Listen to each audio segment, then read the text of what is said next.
What's going on, guys? I'll be honest, I had no intentions of making this video, but I've gotten a lot of comments asking me if I have any information on the new Sportster model being released on the 12th.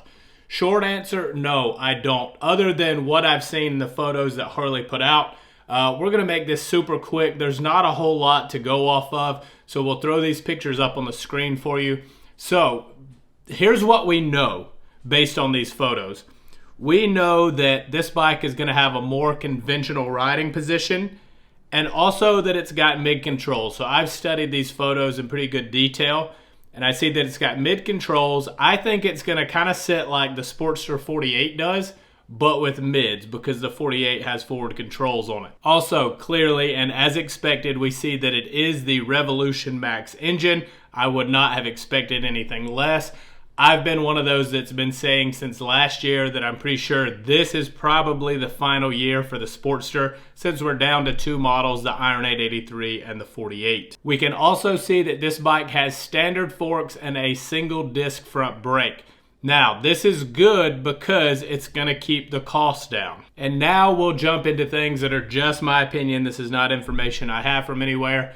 I expect this bike to come in 3 different colorways. Obviously, one of those is going to be black. As far as price, I'm predicting it's going to be $12,500 to $13,000. And the way I came up with those numbers are the Sportster S has an MSRP of $15,000. Clearly, this is a scaled down version of the Sportster S, not as many bells and whistles, so therefore it has to be cheaper. However, the Iron 883 has an MSRP of $11,250. So we know with the new Rev Max engine and any new technology they include in this bike that it's going to bump it up just a little bit more. Harley's kind of creeping up in that more premium price range. I do want to see an entry-level bike at a more affordable price point, but not at the sacrifice of the quality of the bike. I would not be interested in another Street 500 or Street 750. So, although I do think Harley needs a bike that's sub $10,000 for first-time buyers, new riders, I don't think we should sacrifice the quality of the bike to get there. Now, like I said, we know for sure this is the Revolution Max engine. We don't know which one. So it could possibly be the 975 version, which was teased in the Bronx model that either isn't going to make it or hasn't made it yet. If it's the 1250, you can definitely expect it to be scaled way, way down as far as the power. So I'm thinking the Pan America was 150, the Sportster S was 120.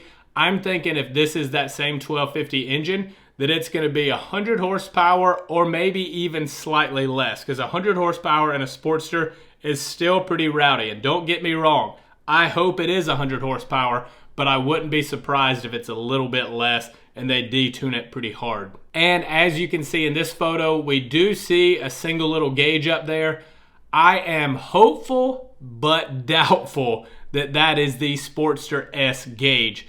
Something about it just feels like they're going to try to keep costs down. So I think we're going to get the same style gauge like what the Fat Bob comes with, this one right here. So in closing, what are my thoughts on this bike?